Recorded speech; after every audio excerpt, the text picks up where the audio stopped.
Okay so कल हम लोग क्या कर रहे थे, इंक्रीमेंट एंड डिक्रीमेंट ऑपरेशंस कर रहे थे और काफी कंफ्यूजन हो गया था इंक्रीमेंट डिक्रीमेंट ऑपरेशंस में। सो हम लोग अभी क्या करेंगे कि कल मैंने तुम लोगों को एक ऑपरेटर प्रेसिडेंस ऑर्डर और एसोसिएटिविटी की टेबल दी होगी, राइट? और उस टेबल को तुमको याद रखना है, याद रखो या फिर यूज करना तुमको सीखना पड़ेगा कैसे करते हैं। ठीक है, बहुत सिंपल है। हम धीरे धीरे आज वो सारे प्रॉब्लम्स जितने भी फेस कर रहे थे ऑपरेटर्स के साथ उसको आज क्लियर कर देते हैं। ओके, तो will start with this question. हमारे पास लाइक 15 अराउंड क्वेश्चंस हैं increment and decrement operators operations पर, एंड तुम लोग बस फटाफट जवाब देते जाना कि क्या क्या होगा। इंक्रीमेंट, पोस्ट इंक्रीमेंट का मतलब पहले असाइन, पोस्ट इंक्रीमेंट का मतलब होता है पहले असाइन हो जाता है बाद में अपडेट होता है। प्री इंक्रीमेंट का मतलब होता है पहले अपडेट होता है फिर असाइन होता है। ठीक है, तो यहाँ पे बताओ कि इसमें आई की वैल्यू और ए की वैल्यू क्या क्या होगी।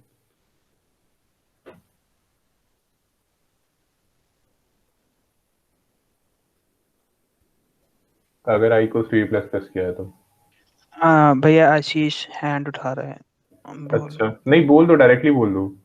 मतलब मैं बार बार स्क्रीन चेंज करना पड़ेगा मुझे। दोनों 10 होगी। दोनों वैल्यूज 10 होंगी? हाँ, कैसे?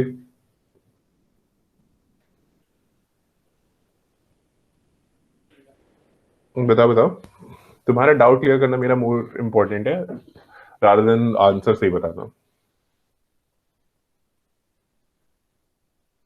देखो, फिर 11 हो जाएगा आई। आई 11 हो जाएगा। अच्छा, आई 11 हो जाएगा और ए क्या होगा? ये 10 10। होगा। ए 10 होगा। ओके। जो इंक्रीमेंट होता है ना ऑपरेशन, जब मैं लिखता हूं ए प्लस प्लस, इसका एक्चुअली मतलब होता है ए इक्वल्स टू A+1। ठीक है, और जब प्री इंक्रीमेंट, भले मैं प्री इंक्रीमेंट लिखूं या पोस्ट इंक्रीमेंट लिखूं, इसका मतलब यही होता है ए इक्वल्स टू A+1। ठीक है, तो अगर तुमको यहाँ करेक्ट कर, तो यहाँ पे तुम देखो अगर मैं प्लस प्लस कर रहा हूँ तो वैल्यू जो हो रही है वो +1 तो हो रही है, पर कहाँ पे स्टोर हो रही है? ए के अंदर वापस। ठीक है, तो एक्चुअली वैल्यू किसकी चेंज हो रही है? ए की। ओके, तो अगर इसमें तुम लोग देखो आई इक्वल्स टू A++ है, तो होगा क्या? दो चीजें होती हैं, एक तो असाइनमेंट होता है और एक कैलकुलेशन, मतलब कि इंक्रीमेंट करेगा और फिर कैलकुलेट करेगा। पोस्ट इंक्रीमेंट में क्या होता है कि पहले वो कैलकुलेट कर लेता है, मतलब पहले वो असाइन कर देता है उसको, उसके बाद कैलकुलेशन होती है। मतलब जैसे ए की वैल्यू 10 थी, ए की वैल्यू 10 थी तो सबसे पहले इसको असाइनमेंट दे दो तुम कि मैं ऊपर वाले को असाइन रखता हूँ, नीचे कैलकुलेट, मतलब नीचे की वैल्यू कैलकुलेट रहेगी, ऊपर वाले की असाइन। तो पहले मैं इसको असाइन कर दिया 10। ठीक है, और फिर मैंने इंक्रीमेंट किया 11। तो 10 किसकी वैल्यू हो गई? आई की वैल्यू। जो वैल्यू लेगा वो 10 लेगा। ठीक है, और उसके बाद जो होगा ए 11 हो जाएगा। That means I becomes 10 and A becomes 11। ठीक है, if you want to check it on C, हम लोग यहाँ पे चेक कर सकते हैं। ए इक्वल्स टू 10 ले लो। ठीक है, int I equals to A++ करें। नीचे आई और ए की वैल्यू दोनों आएंगी। अब देखो यहाँ पर रन करके देखा तो ए की वैल्यू क्या आई? 11, और आई की वैल्यू क्या आई? 10। ठीक है, यहाँ से अब डाउट पूछो, किसी को प्रॉब्लम है तो। समझ नहीं आया तो बताओ कि समझ नहीं आया दोबारा।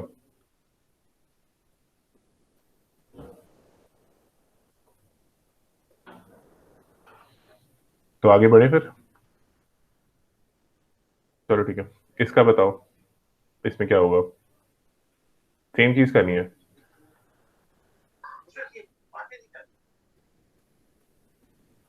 आई क्या होगा और ए क्या होगा at the end of this operation? 11 होगी इसमें दोनों वैल्यू। दोनों वैल्यू 11 होंगी। कैसे? इसमें क्या होता है कि पहले पहला कैलकुलेट, इंक्रीमेंट कर रहा है। हाँ बिल्कुल ठीक, पहले इंक्रीमेंट कर देगा फिर असाइन करेगा। मतलब पहले इंक्रीमेंट कर देगा, यानी ई की वैल्यू 10 है तो सबसे पहले इंक्रीमेंट कर दिया। यहाँ पे ये कैलकुलेशन पार्ट है जो यहाँ पे मैं कैलकुलेट करता हूँ और यहाँ पे मैं असाइन करता हूँ। असाइन मतलब किसको? ए को असाइन करता हूँ, ठीक है।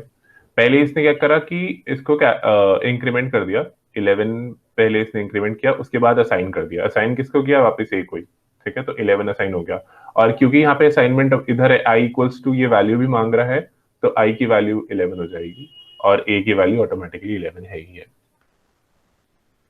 ठीक है। अब करते हैं ये वाला क्वेश्चन, ठीक है। क्वेश्चन है ए प्लस प्लस प्लस ए प्लस प्लस। तो इसमें प्लस अब 11 ओके, इसमें क्या क्या होगा एक एक करते जाओ। अच्छा, इसमें एक चीज और अब मैं तुमको बताता हूँ, क्योंकि ये दो ऑपरेटर्स है। अभी तक सिंगल ऑपरेटर से काम हो रहा था, अब हम दो ऑपरेटर से काम कर रहे हैं। क्योंकि दो ऑपरेटर्स होते हैं ना, तो दो ऑपरेटर्स में सबसे पहले तो तुम वो टेबल देखो, इसमें क्या क्या ऑपरेशन हो रहे हैं, पहले मेरे को बताओ। एक तो एडिशन वाला है और एक इंक्रीमेंट डिक्रीमेंट वाला, मतलब इंक्रीमेंट वाले हैं दोनों, कौन और सा एक इंक्रीमेंट? एडिशन। कौन सा इंक्रीमेंट? पहले प्रिंट फिर ये प्लस इंक्रीमेंट हो रहा है और प्लस एडिशन। नहीं, कौन सा इंक्रीमेंट? पोस्ट, प्री, कौन सा? पोस्ट पोस्ट पोस्ट इंक्रीमेंट हाँ, पोस्ट पोस्ट। इंक्रीमेंट। अगर प्लस बाद में लिखा होता तो उसको पोस्ट इंक्रीमेंट कहते हैं, ठीक है। प्लस पहले लिखा होता तो उसको प्री इंक्रीमेंट कहते हैं, ओके। अब तो तीन ऑपरेशंस हो रहे हैं इसमें, मतलब दो ऑपरेशंस हो रहे हैं, एक तो पोस्ट इंक्रीमेंट दोनों जगह हो रहा है और एक एडिशन हो रहा है, राइट। तो सबसे पहले तो तुम टेबल में देखो कि एडिशन के लिए एसोसिएटिविटी क्या है।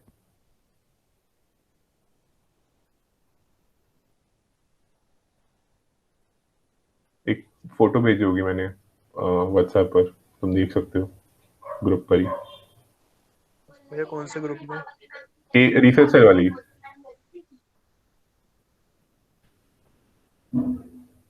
कल भेजी थी अराउंड। नहीं है क्या? एसोसिएटिव देखेंगे हम, प्रेसिडेंट ऑर्डर नहीं देखना चाहिए वैसे, क्या? नहीं, मुझे सिर्फ प्लस का वो बताओ। अच्छा चलो ठीक है, ये भी छोड़ो, मैं तुमको दूसरा सिंपल एग्जांपल बोलता हूँ, इसमें बाद में आते हैं। Let's go this side. 50 minus 2 48 48 होता है, कैसे? हम बिकॉज हम उस 50 में 2 माइनस कर रहे हैं इसलिए 48 होता है। 50 में 2 माइनस कर रहे हो ना, 2 में 50 तो माइनस कर नहीं रहे। हाँ क्यों? क्योंकि आपने लेफ्ट टू राइट इसको प्रोसीड किया, करेक्ट। जी सर। तो अगर सिमिलरली मैं इसमें 50 प्लस 2 माइनस 30 करूं, अब क्या आएगा? बोर्ड मास रूल लगेगा पहले तो। इसमें दोनों की प्रेसिडेंस सेम होती है। कुछ टाइम के लिए ना बॉड मास भूल जाओ, बॉड मास ठीक है रूल, पर वो एक डायरेक्ट अप्रोच है। ओके कंप्यूटर को बॉड मास समझ नहीं आता है, ठीक है। कंप्यूटर स्टैक से काम करता है। तो इसमें तुम बताओ कि 22 हाँ, इसमें आंसर तो 22 है, ठीक है, पर कैसे किया? पहले तुमने 50 को 2 पे ऐड करा। 30 नहीं, पहले 50 को 30 माइनस किया फिर प्लस 2 कर दिया। अच्छा, अगर पर बोर्ड वो मास भूल गए तो हाँ, लेकिन आसानी से हो गया। कंप्यूटर थोड़ी चूज करेगा कि 50 ले या 30 ले पहले, हाँ, ठीक है। तो कंप्यूटर ब्रैकेट से को ही पता लगेगा फिर कि हमें कंप्यूटर करना क्या है। ओके, एक तो ब्रैकेट से पता लगता है और किससे पता लगेगा? इनपुट स्ट्रिंग से। हाँ अगर ब्रैकेट ना हो तो हमारा इनपुट कैसे जाएगा? इनपुट तो यहाँ से ही चलता है ना, पहले हम 50 डालेंगे, फिर प्लस डालेंगे, फिर 2, फिर माइनस, फिर 30, फिर इक्वल टू 22, राइट। तो एसोसिएटिविटी यहाँ मैटर करती है कि जब सेम प्रेसिडेंस के ऑपरेटर्स होते हैं, कि हमको पता नहीं है प्रेसिडेंस सेम आ गया, आप क्या करें, नहीं समझ आ रहा, तो उस केस में हम लोग एसोसिएटिविटी देखते हैं, मतलब कहाँ से कहाँ सॉल्व करना है। फॉर एग्जाम्पल, एक और एग्जाम्पल दूं तुमको, 2 की पावर 3 की पावर 4, तुम कौन सा सॉल्व करोगे पहले? 2 की पावर 3। अच्छा, अगर मतलब ये लिखा होता है 2 की पावर 3 की पावर 4 है, तो तुम पहले 2 की पावर 3 सॉल्व कर दोगे? 3 की पावर 4 पहले। 3 की पावर 4 सॉल्व करते हैं ना। तो इसमें देखो, तुम ये पहले उठा रहे हो, मतलब राइट मोस्ट सबसे पहले उठा रहे हो, उसके बाद ये उठाते हो, तो ये हो गई yes right to left associativity. Okay. समझे? ऐसे इंक्रीमेंट डिक्रीमेंट में भी होता है। अगर तुमने कभी पॉइंटर्स पढ़े होंगे ना, तो अगर ये लिखा हुआ है स्टार पी प्लस प्लस, तो क्या हो रहा है? स्टार पी का प्लस प्लस हो रहा है या पी प्लस प्लस का स्टार हो रहा है? पी प्लस प्लस का स्टार। पी कैसे? प्लस प्लस का कैसे? वो इंक्रीमेंट और वो ऑपरेटर भी तो है इसके साथ। हाँ, इंक्रीमेंट ऑपरेटर तो, क्वोशिएंट हाँ तो उसके साथ स्टार रहेगा। मेरे को तो यही समझ आ रहा है। नहीं, इसमें करने में क्या गड़बड़ है? ये क्यों खराब है? ये भी तो ठीक है। अगर मैं कहूं कि स्टार पी जै- प्लस प्लस लिखा है, तो इसके दो मतलब हो सकते हैं, एक ये और एक हो सकता है ये, पी प्लस प्लस और उसका स्टार, है ना? दो मतलब हो सकते हैं, तो कौन सा वाला सही है? ये हम राइट टू लेफ्ट चलते हैं ना हाँ, इसमें। बिल्कुल ठीक। क्योंकि प्लस प्लस और स्टार दोनों की प्रेसिडेंस सेम है, और तुम अगर टेबल में देखोगे तो इसकी एसोसिएटिविटी राइट टू लेफ्ट होती है, तो राइट टू लेफ्ट देखेंगे हम। ठीक है, राइट टू लेफ्ट देखेंगे, इसलिए राइट पे राइट मोस्ट वाला पहले ले लिया, उसके बाद स्टार लेंगे। So that's why this one is correct. समझे? ओके, अब इसमें आओ। यहाँ पे क्या हो रहा है? ऑपरेशन कौन सा है ब्रैकेट के अंदर? मेन ऑपरेशन प्लस वाला है। प्लस हो रहा है एक, ठीक है। अच्छा, प्लस में रीड कहाँ से करते हैं हम? यहाँ से करना शुरू करेंगे, क्योंकि प्लस हो रहा है लेफ्ट टू राइट। ठीक है, अभी हम स्पेसिफिक टर्म में नहीं, अगर देखो ये लिखा होता प्लस प्लस ए प्लस प्लस, तब मैं राइट टू लेफ्ट पढ़ता कि अच्छा पहले इसको कैलकुलेट करो फिर इसको कैलकुलेट करो। भैया वो टेबल भी तो होती है ना प्रेसिडेंसी ऑर्डर की, जो कहते हैं याद कर लो, जिसमें पहले मल्टीप्लिकेशन डिवाइड, फिर वो मतलब जो मतलब ऑर्डर होता है वो याद करने को कि किसको पहले मतलब कैलकुलेट सॉल्व करना है, कौन से ऑपरेटर को, जो वो टेबल कल होती है। भेजी थी हाँ, ना, वो कौन ग्रुप से? पे भेजी थी। हाँ, भेजी तो थी कल ग्रुप पे मैंने। तो उसमें मेरे को ये बताओ कि जो तुमको मैंने प्रेसिडेंसी ऑर्डर की टेबल भेजी है, उसमें सबसे पहले किसको सॉल्व करना चाहिए? पहले तो वो ब्रैकेट वाला है, मतलब पहले तो ब्रैकेट, फिर वो मल्टीप्लाई डिवाइड है, वो मॉड्यूलस का साइन। अच्छा, पहले ब्रैकेट नहीं, जो मैंने तुमको कल टेबल फोटो भेजी है ना, पहले तुम फोटो देखो। लोगों को आई है फोटो या नहीं आई है? हाँ हाँ है। ये वो तो है, वो फोटो है। है ना? कोई रह तो नहीं क्या? मैं दोबारा फॉरवर्ड कर दूं? उसमें जरा देखो, एक टेबल होगी तो स्टार्टिंग में देखो सबसे ऊपर क्या है लिखा हुआ है।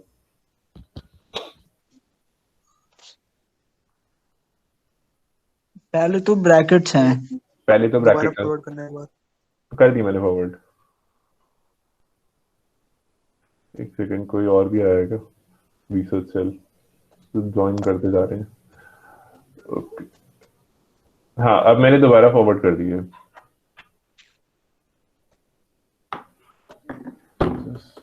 एक सेकंड।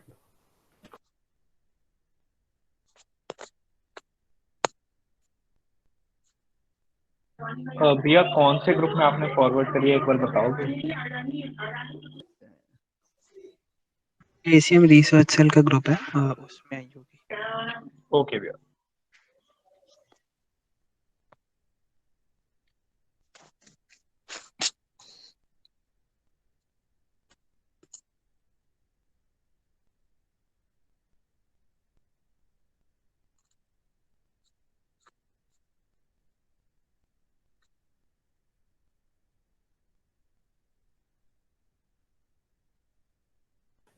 ओके, सो अच्छा ठीक है, तो अभी क्या किया तुम लोगों ने? हाँ, तो तुम्हारे पास वो फोटो दिख गई ना सबको? हाँ, तो उसके अकॉर्डिंग बताओ प्लस का प्रेसिडेंस कौन सा है? सबसे ऊपर वाले हायर, जैसे ब्रैकेट का सबसे ऊपर प्रेसिडेंस है, तो ब्रैकेट सबसे हाई प्रायोरिटी पर हो गया। ठीक है, उसके बाद ब्रैकेट को। प्लस है। हाँ, उसके बाद क्या है? इंक्रीमेंट है, देखो इंक्रीमेंट डिक्रीमेंट। और जो प्लस माइनस ऊपर लिखे हैं ना, वो यूनिनरी यूनिनरी ऑपरेटर्स है। मतलब अगर जैसे लिखा हुआ है -7, ठीक है, और या फिर +8, ऐसे, वो यूनिनरी ऑपरेटर्स हैं ऊपर। ठीक है, तो तुम नीचे आओ जरा, 1 2 3 4th लाइन पर आओ, तो तुमको बाइनरी ऑपरेटर मिल जाएगा, साइड में लिखा हुआ है अरिथमेटिक ऑपरेशन है। हाँ हाँ भैया वो लेफ्ट टू राइट है ना, वो लेफ्ट टू राइट है। तो जब हम कोई प्लस लिखते हैं, 50 + 2 करते हैं, तो हमेशा यहाँ से यहाँ पढ़ते हैं, राइट। हमेशा जब अगर तो हमारे पास 50 + 2 + 8 आया है तो यहाँ से यहाँ पढ़ेंगे। हम सबसे पहले ये दो उठाएंगे, फिर ये दो उठाएंगे, ऐसे चलता है, ठीक है। एनीवे, अब मेरे को उसमें बताओ कि पोस्ट इंक्रीमेंट, जो यहाँ पे पोस्ट इंक्रीमेंट है और एडिशन है, हायर प्रायोरिटी किसकी है? पोस्ट इंक्रीमेंट पोस्ट इंक्रीमेंट की। Post increment. ठीक है, बिल्कुल ठीक। पोस्ट इंक्रीमेंट की हायर प्रायोरिटी है, तो मतलब पहले तो सॉल्व किसको बनता है? पोस्ट इंक्रीमेंट को सॉल्व करना बनता है ना? ओके, लेकिन किस डायरेक्शन में सॉल्व करेंगे? कौन सा पहले उठाएंगे? Left to right. Left to right वाला। क्यों? क्योंकि एडिशन बीच में लगा हुआ है, ठीक है, इसलिए। तो अभी तो इसका मतलब ऐसे हो गया ये। एक सेकंड, थोड़ा, हाँ ये रहा। तो हम लोग क्या करेंगे, इन दोनों को सॉल्व करेंगे और फिर जब ऐड करना होगा तो इस डायरेक्शन में ऐड करेंगे, करेक्ट? ठीक है, तो अभी इनको सॉल्व करते हैं। ये बताओ पहले कि a प्लस प्लस जो है, अब मैंने सबसे पहले ये वाला उठा लिया। इसमें असाइनमेंट करना है हमको और वैल्यू कैलकुलेट करनी है। लेट मी जस्ट थोड़ा सा क्लियर कर दूं इसको।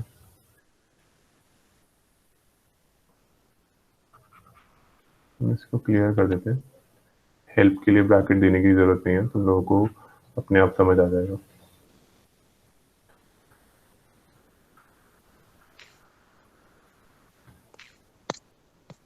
ठीक है, चलो अब ये बताओ कि ये क्वेश्चन दे रखा है, ठीक है। तो इसमें अब मैं क्या करूंगा, पहले a प्लस प्लस देखो और ये वाला भी देखो, इसको असाइन करनी है वैल्यूज थोड़ा।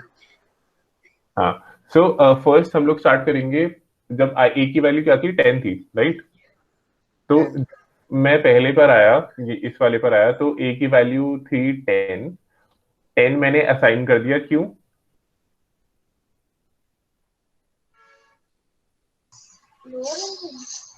भैया ये तो पोस्ट इंक्रीमेंट पोस्ट है। इंक्रीमेंट है हाँ, और पोस्ट इंक्रीमेंट का क्या मतलब होता है? असाइन नहीं होगा तो हाँ, पहले पहले वैल्यू डालो फिर असाइन करो।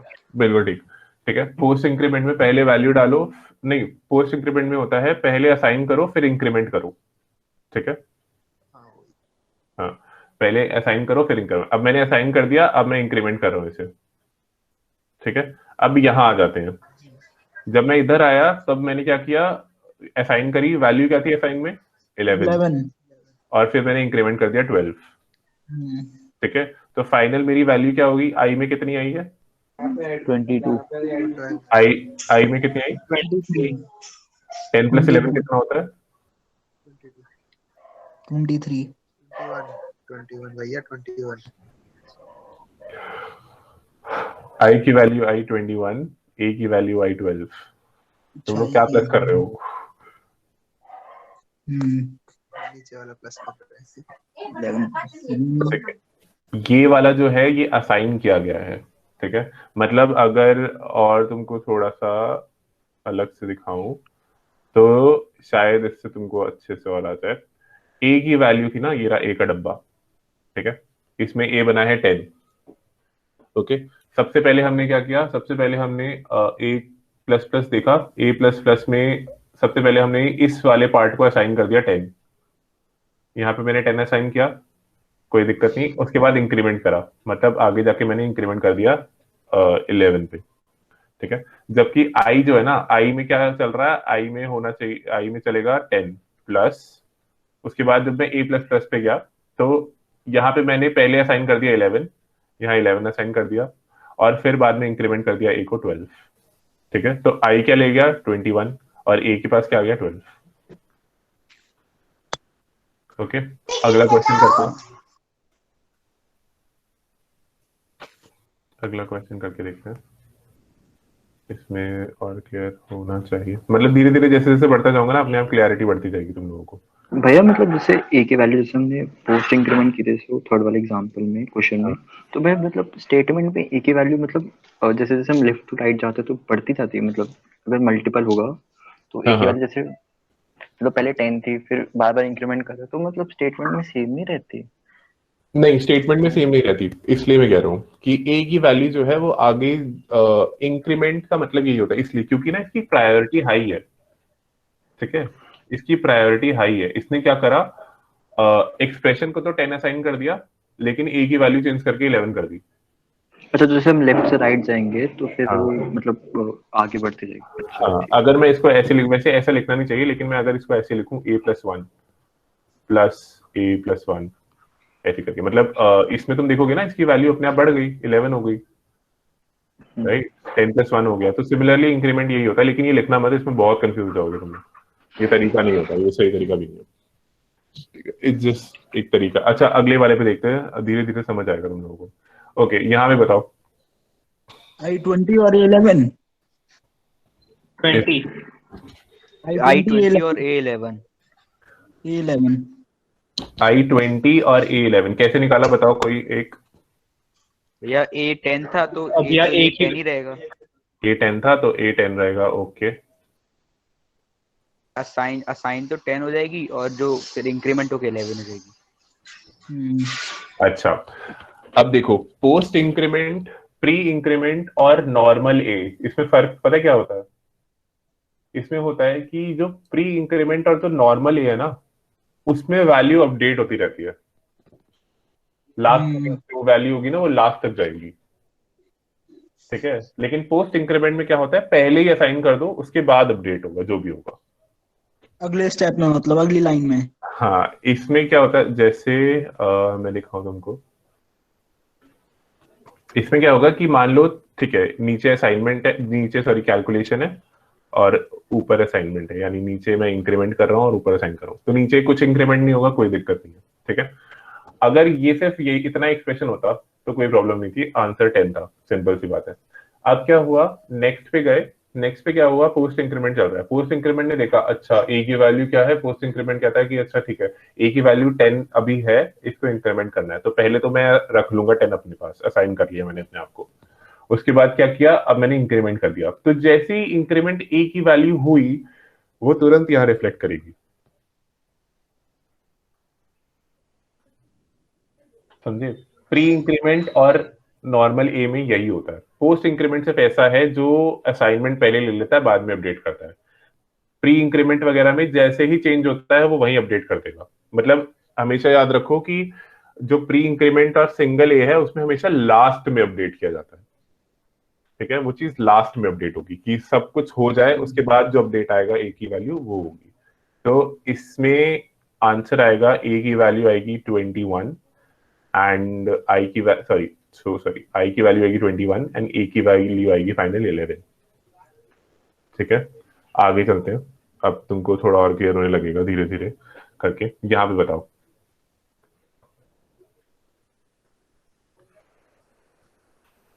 यहाँ पे बताओ। आई की वैल्यू 22 और ओके, ए की वैल्यू 11। अच्छा, कैसे किया? भैया प्लस प्लस ए है तो प्री इंक्रीमेंट होगा, तो 10 हाँ से 11 बन जाएगी, तो ठीक है, असाइन भी 11 होगी हाँ और कैलकुलेट आई भी 11 है। हाँ, कैलकुलेट भी 11 और असाइन भी 11। फिर जब ए पे गए तो वो 11 है ही। हाँ, और असाइन भी 11 ही रहेगी। हाँ भैया ठीक है, यही है।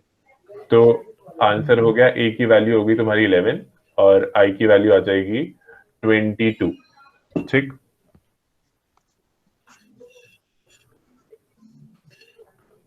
नीचे आ जाओ। अब इसमें क्या है, ये वाला बताओ।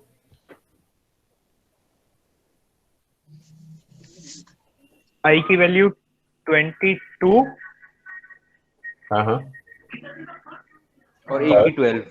और ए की 12। ठीक है, वेरी गुड। कैसे किया, सबसे पहले तुमने इसको देखा। ठीक है, इसमें हमने ये क्या क्या 11 वैल्यू, हो जाएगा। हाँ, यहाँ पे हमने पहले तो देखा कि अच्छा ये पोस्ट इंक्रीमेंट है, तो ये क्या करेगा, सबसे पहले तो असाइन कर लेगा अपने आप को। 10 इसने अपने आप को असाइन कर लिया, है ना, और कैलकुलेट जाके इसने करा 11। ठीक है, फिर हम नेक्स्ट पे गए, नेक्स्ट पे मिला मुझे प्री इंक्रीमेंट। प्री इंक्रीमेंट फटाफट पहले पहले कैलकुलेट करेगा, वो करेगा इंक्रीमेंट कर दो भाई, सबसे पहले इंक्रीमेंट करेगा, उसके बाद करेगा ठीक है अब इंक्रीमेंट हो गया, अब कोई और ऑपरेशन तो है नहीं, अब मैं अपने आप को असाइन कर लूंगा, तो ये 12 असाइन कर लेगा। तो जिससे एट द एंड आएगा आई की वैल्यू आएगी 22 और ए की वैल्यू आएगी 12। ठीक, नेक्स्ट पे आ जाओ। ये क्या है? ये है a प्लस प्लस प्लस ए, मतलब ये दो, और ये इसकी वैल्यू बताओ। I22 और A11। अच्छा, 21 होगा। करके देखते हैं। ठीक है, तरीका देखो, हमेशा तरीका फॉलो किया करो। इसमें क्या किया मैंने, अच्छा एक देखा सबसे पहले कौन आया, पोस्ट इंक्रीमेंट आया।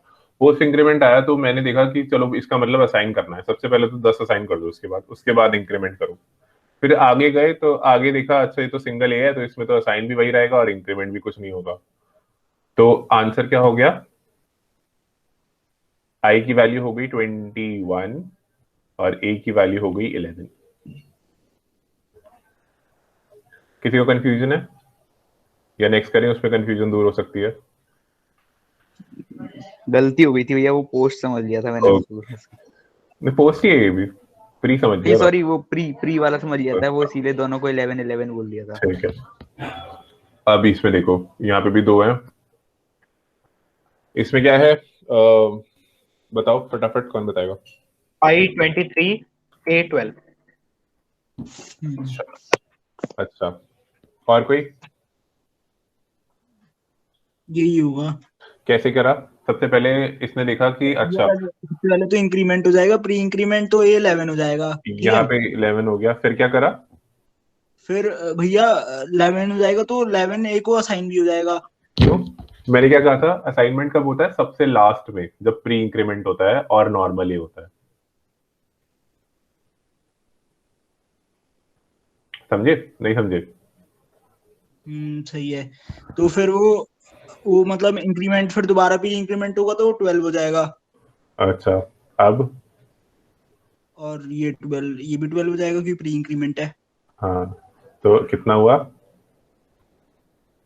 आई तुम्हारा हो गया 24 और ये हो गया 12।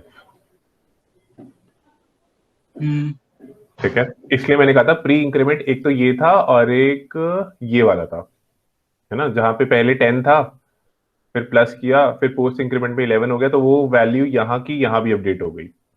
तो सिर्फ प्री इंक्रीमेंट और जो सिंगल वाले होते हैं उसमें वैल्यू जो है तुरंत अपडेट होती रहती है, अगर आगे चेंज हुई है तो उसको बैक में अपडेट करना पड़ेगा। पोस्ट इंक्रीमेंट में सबसे पहले अपडेट हो जाएगी, उसके बाद इंक्रीमेंट होगा। ठीक है, इस वाला बताओ, ये वाला बताओ।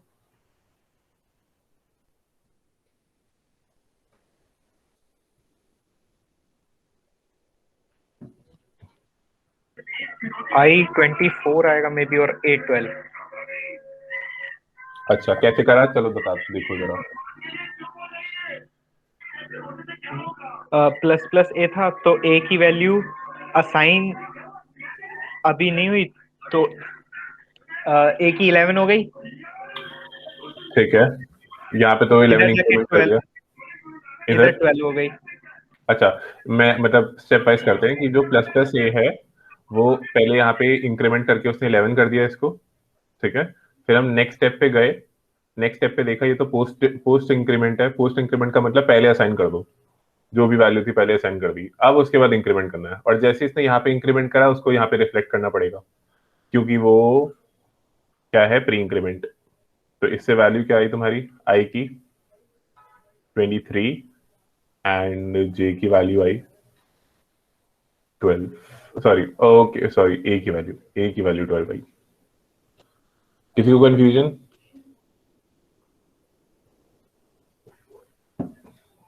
थोड़ा प्रैक्टिस की जरूरत होती है इसमें, पकड़ना मुश्किल होता है।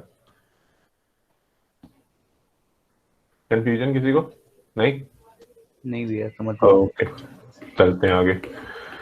अब थोड़े से बड़े क्वेश्चन करते हैं।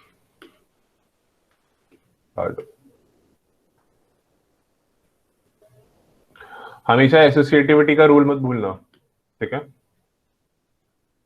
और कंप्यूटर्स में ना हमेशा दो ऑपरेटर एक बार में सॉल्व होते हैं, ठीक है, याद रखना। जैसे अगर मैं 50 +2 -30 कर रहा हूं तो पहले ये दो सॉल्व होगा, फिर आगे के देखते हैं।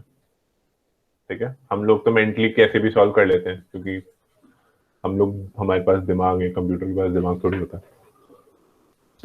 तो चलो इसको करना है कैसे। तो यहाँ पे क्या होगा कि क्योंकि ये ऑपरेशन तीनों है, तो कोई कैलकुलेट करके बता सकता है पहले? तरीका वही है, बस दो ऑपरेटर एक बार में लेने हैं साथ साथ साथ।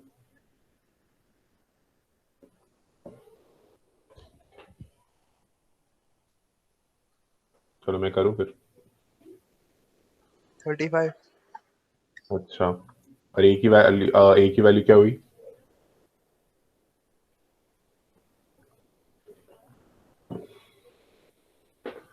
चलो फिर देखते हैं। हमने क्या किया, इन दो को इकट्ठा ले लिया, उसके बाद ये दो सॉल्व होंगे। ठीक है, अब जब मैं ये दो सॉल्व कर रहा हूं तो इसको भूल जाओ थोड़ी देर के लिए, इस वाले को, जो थर्ड वाला है, इसको दिमाग से बाहर कर दो, सिर्फ इन दोनों पे फोकस करते हैं, जैसे पहले किया था बिल्कुल वैसे ही।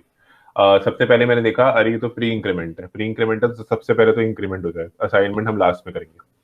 जैसे उसने इंक्रीमेंट करा तो ये हो गया 11। ठीक है, नेक्स्ट पे गया, अब उसने देखा कि ये तो पोस्ट इंक्रीमेंट है, तो मतलब असाइनमेंट सबसे पहले, इंक्रीमेंट बाद में। और जैसे ही इसने यहाँ पे इंक्रीमेंट करा, उसके बाद ब्रैकेट है, मतलब हाईएस्ट प्रेसिडेंस वाली ब्रैकेट आ चुकी है, यानी इसको मैटर को सॉल्व करना है अभी। तो यानी 12 जो है यहाँ पे रिफ्लेक्ट कर जाएगा। ठीक है, क्योंकि यहाँ पे इंक्रीमेंट हो गया ना, तो मैं इसलिए कह रहा था कि सिर्फ ये दो वालों को अभी फोकस करो, उसको भूल जाओ। तो जब ये दो तुम फोकस करोगे तो वो नॉर्मल वही तरीका है जो पहले किया था हमने। ठीक है, अब क्या था कि 12 हमने यहाँ पे रिफ्लेक्ट कर दिया, उसके बाद क्या हुआ 12, अब हम लोग अब यहाँ पे देखते हैं, नेक्स्ट पे आ गए, क्योंकि ये हम सॉल्व कर चुके हैं इंटरनली। अब नेक्स्ट पे आते हैं, तो नेक्स्ट पे 12, इसकी वैल्यू क्या है, नेक्स्ट पे है प्री इंक्रीमेंट। प्री इंक्रीमेंट है, कहता अच्छा ठीक है, प्री इंक्रीमेंट पहले कैलकुलेट करो, कैलकुलेट करके इसने कर दिया 13। अब असाइन करना है, अब असाइनमेंट के लिए कोई कहीं और कोई प्रोसेस बचा नहीं है, सारी जगह असाइन हो चुका है, तो इसको असाइन कर दो 13। ठीक है, तो इन टोटल आंसर हो जाएगा i equals to 36 and e equals to 13। Complicated है थोड़ा, या समझ आ गया?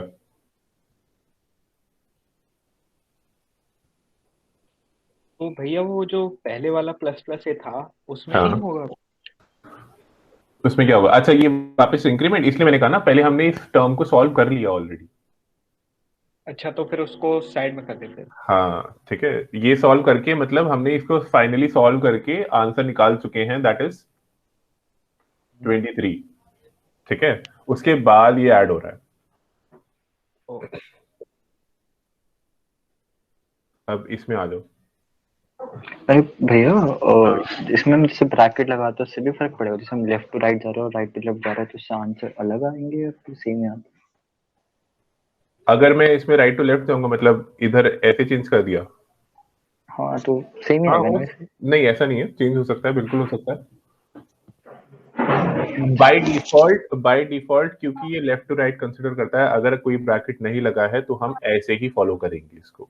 ठीक है, पहले के दो, फिर उसके बाद आगे के ऐड करते जाएंगे। अगर किसी ने जबरदस्ती ब्रैकेट लगा रखा है क्वेश्चन में, तो आप पहले उसको सॉल्व करेंगे, उसके बाद ऐड करेंगे। ठीक है। ठीक है, वो भी कर लेंगे आगे, कोई दिक्कत नहीं है, वो भी एक क्वेश्चन कर लेते हैं आगे। अच्छा यहाँ पे बताओ, ये 3 टर्म्स हैं हमारे पास। सबसे पहला स्टेप, ब्रैकेट लगाओ, बाय डिफॉल्ट ब्रैकेट क्या होगी। ठीक है, अब सिर्फ इन 2 टर्म्स को देखना है। उसमें हमने क्या देखा कि अच्छा ये तो पोस्ट इंक्रीमेंट है, तो इसको कर देंगे हम, पोस्ट इंक्रीमेंट है तो सबसे पहले असाइन करो, असाइन, उसके बाद +1। पर यहाँ पे है, यहाँ पे देखा ये तो नॉर्मल ही है, तो इसका तो ना असाइनमेंट में चेंज ना उसमें, क्योंकि आगे भी कोई प्रोसेस नहीं है, मतलब इस ब्रैकेट के अंदर कोई और नहीं है, तो यहाँ पे मैटर सॉल्व हो गया। इसको हमने प्लस कर दिया दोनों को, आंसर आया मेरा 21। ठीक है, अब यहाँ चलते हैं। यहाँ पे हमने देखा कि अच्छा A11 है, A11 ये कहता है ये तो पोस्ट इंक्रीमेंट है, पहले असाइन करो बाद में इंक्रीमेंट करना। तो हमने पहले असाइन कर दिया, अब असाइन कर दिया तो अब इन टोटल इसका और इसका प्लस करके आंसर कितना आया, आई की वैल्यू आई तुम्हारी 32 और ए की वैल्यू आई 12। ये 32 2 है ना? ठीक है, कंफ्यूजन किसी को?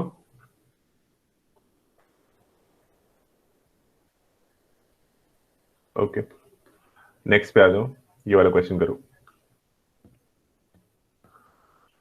हमारे पास 3 दे रखे वंस अगेन।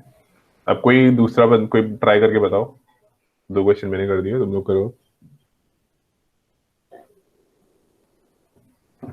भैया इसमें पहले ब्रैकेट लगाएंगे और ये स्टार्टिंग के 2 पोस्ट इंक्रीमेंट पे। ओके, इसकी फर्स्ट वाले की वैल्यू 10 असाइन होगी, ये इंक्रीमेंट होके 11 हो जाएगी।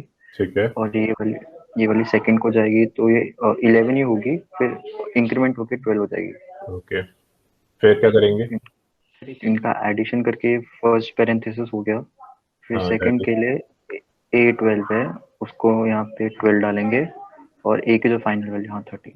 30 इंक्रीमेंट हो गई, ठीक है। तो एट द एंड आंसर क्या आया? I equals to 33 and A equals to 13। ठीक है, अब इसमें आ जाओ।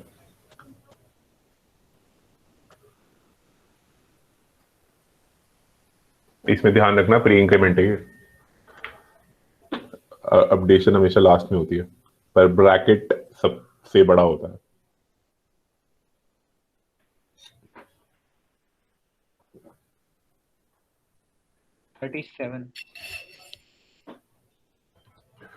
किसका आंसर आया? 37 आया। हाँ, वेरी गुड। कैसे किया? भैया पहले ये प्लस प्लस है तो 10 से 11 होगी, असाइन तो होगी नहीं, पहले इंक्रीमेंट होगी, ठीक है, फिर 11 से 12 हो गई, फिर दोनों हाँ में 12 असाइन हो गई, हाँ, बिल्कुल ठीक। तो इसका आ गया 24 अंदर से। हाँ, अब ये 12 से उधर जाके 13 हो जाएगी और 13 ही असाइन हो जाएगी, ठीक है। तो टोटल आंसर आ गया 37। 37। Very good. I equals to 37 and A equals to 30। ठीक है, आ जाओ भाई, अगला करो। कौन बताएगा?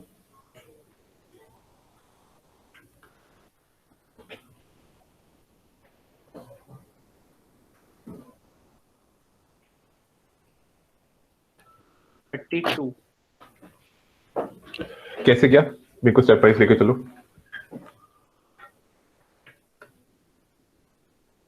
पहला वाला पोस्ट इंक्रीमेंट है तो असाइन हो जाएगी 10, इंक्रीमेंट 11। ठीक है, अगले वाले में पहले असाइन नहीं होगी, पहले इंक्रीमेंट होगी तो हो जाएगा 12 ओके, और 12। हाँ 12 और 12 दोनों जगह 12। ठीक है, तो इनका सम कितना आ गया? 22। और नेक्स्ट वाले में असाइन हो जाएगी 12 और फिर इंक्रीमेंट होके 13। 13 हो गया, तो टोटल कितना हो गया? I 34 हाँ, और 13 30 तो कौन बोल रहा था? शायद मैं नहीं बोल रहा। ये मैथ्स में फेल हो जाओगे। अच्छा,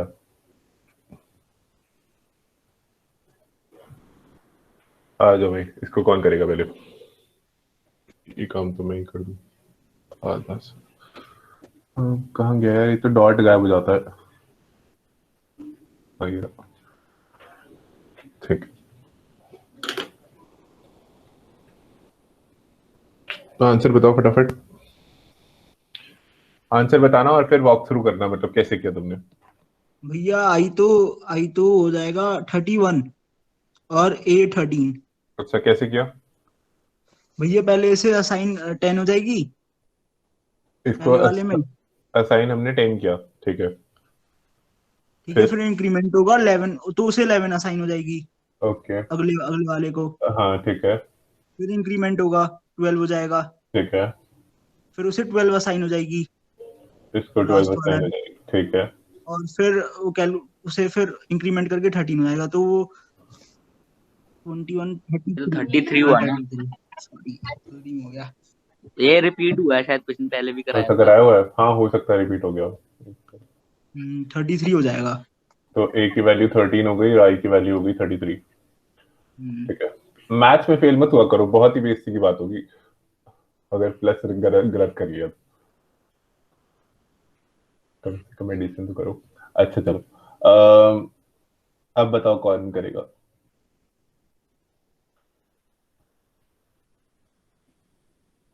अरे खत्म हो गया, ठीक है, लास्ट में 34 आ रहा है। नहीं नहीं नहीं सॉरी। कर लो करो और वॉक थ्रू बताओ मेरे को कैसे किया।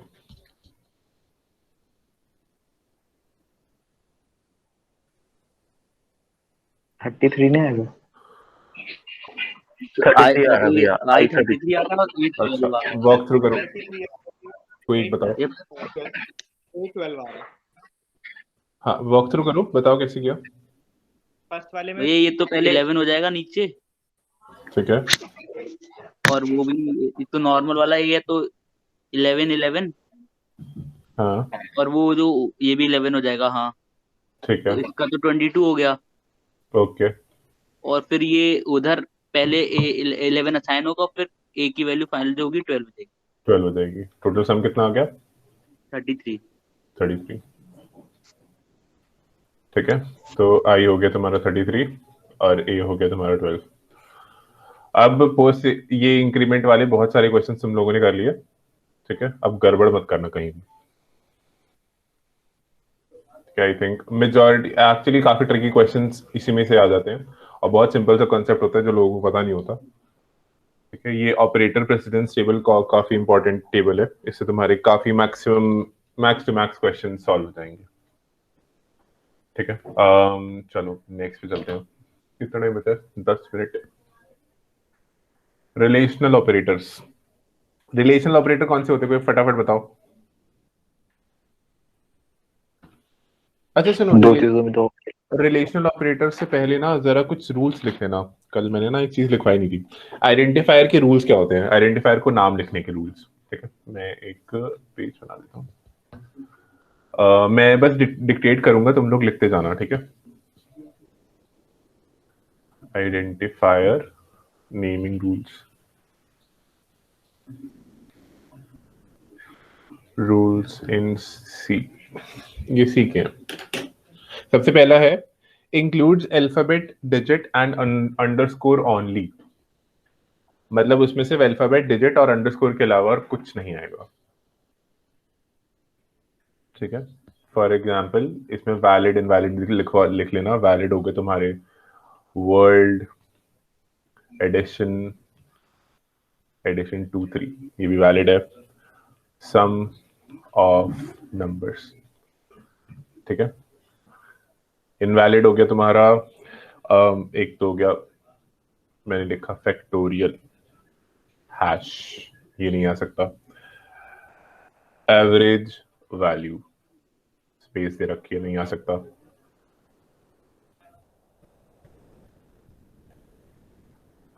फिर डिस्प्ले स्टार एन, कुछ भी स्टार आएगा, नहीं आ सकता। ठीक है, सेकंड रूल है first character must be either alphabet और अंडरस्कोर। तो यानी फर्स्ट कैरेक्टर जो है वो क्या नहीं हो सकता, डिजिट नहीं हो सकता। इसमें वैलिड हो गया आपका कैलकुलेट 5A अंडरस्कोर खाली, वो भी चलेगा। ठीक है, इनवैलिड हो जाएगा 5 अंडरस्कोर 10 अंडरस्कोर फंक्शन 1 2 3, ये आपके इनवैलिड हो गए। थर्ड रूल है name can not be the keyword. Keyword होते हैं रिजर्व्ड वर्ड्स जो ऑलरेडी C++ में डिफाइन होते हैं, सी में डिफाइन होते हैं, तो हम उनको कहीं और अपना वेरिएबल डिक्लेयर नहीं कर सकते उनको। ठीक है, उसको हम अपना आइडेंटिफायर नहीं बना सकते, कोई एरे नहीं क्रिएट हो सकता। फॉर एग्जांपल अब इसमें वैलिड बता दो कौन से वैलिड है।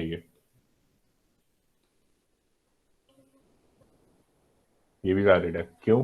क्योंकि केस सेंसिटिव होता है। ठीक है, इनवैलिड जो होंगे वो हो जाएंगे तुम्हारा small int, small float, enum, etc.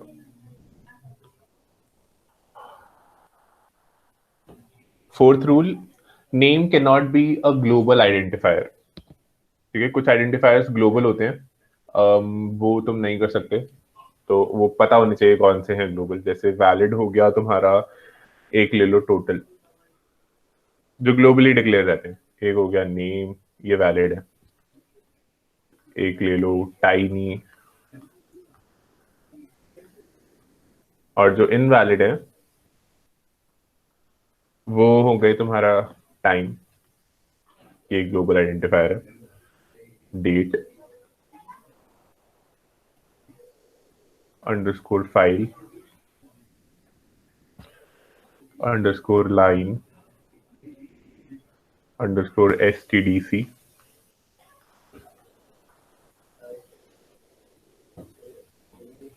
और underscore Pascal, underscore ms DOS, underscore large,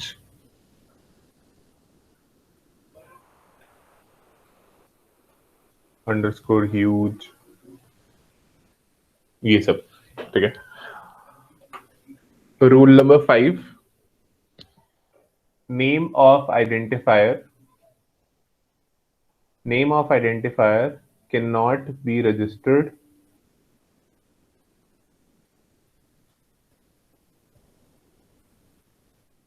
as pseudo variables.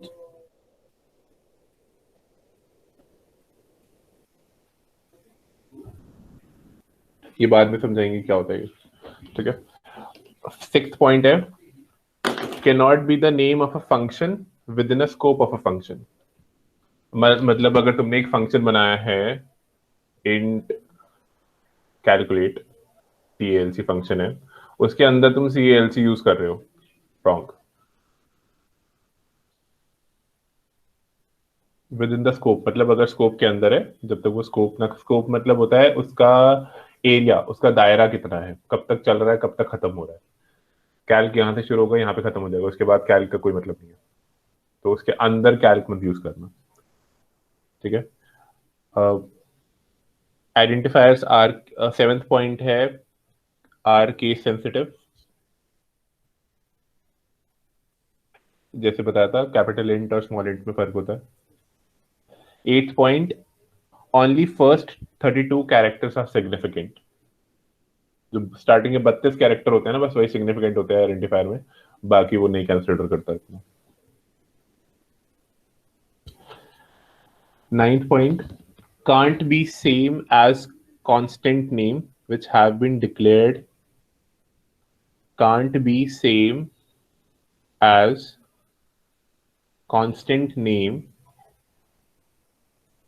which have been declared in header file of C and the header file is included in the program, and the header file is included in the program. So cannot be same as the constant name which have been declared in the header file. अब IOStream लेके नहीं घूम सकते तुम लोग, ठीक है। IOStream नाम का कोई आइडेंटिफायर नहीं बना सकते, क्योंकि तुमने ऑलरेडी इसकी लाइब्रेरी डाल रखी है।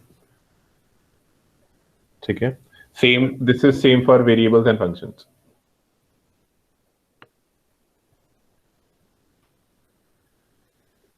भैया वो फाइल लोड ना करे तो यूज कर सकते हैं क्या? वो फाइल लोड क्यों नहीं करेगी? क्योंकि हेडर फाइल तो तुमने इंक्लूड की है ना। जब अगर तुमने इंक्लूड कर लिया तो उसका मतलब होता है कि वो आ गई है। वो लोड कर रही है या नहीं कर रही है, वो कैसे पता लगाओगे?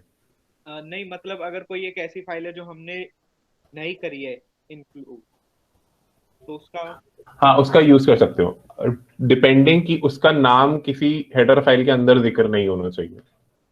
ठीक है। ओके।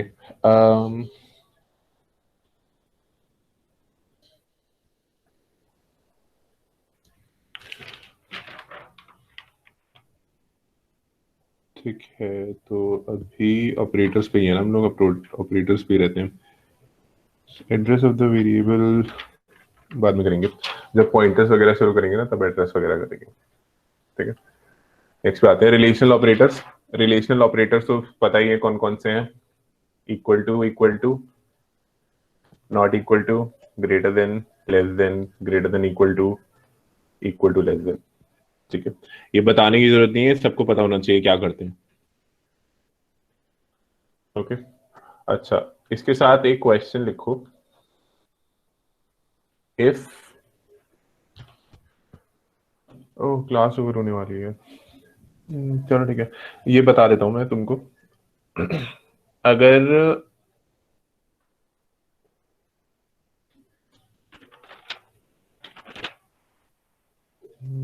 करे क्या कि नहीं करे, चलो ठीक है लिख लो, मैं तुम लोग घर से करके लाना। प्रोग्राम है इंट मेन,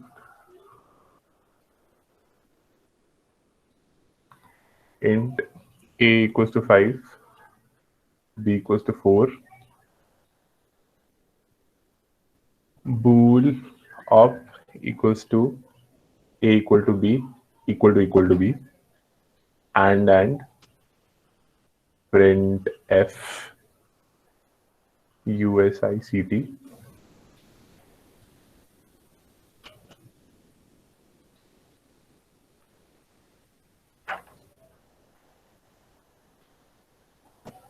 और रिटर्न 0। ठीक है, इसमें इसका आउटपुट बताना क्या आएगा।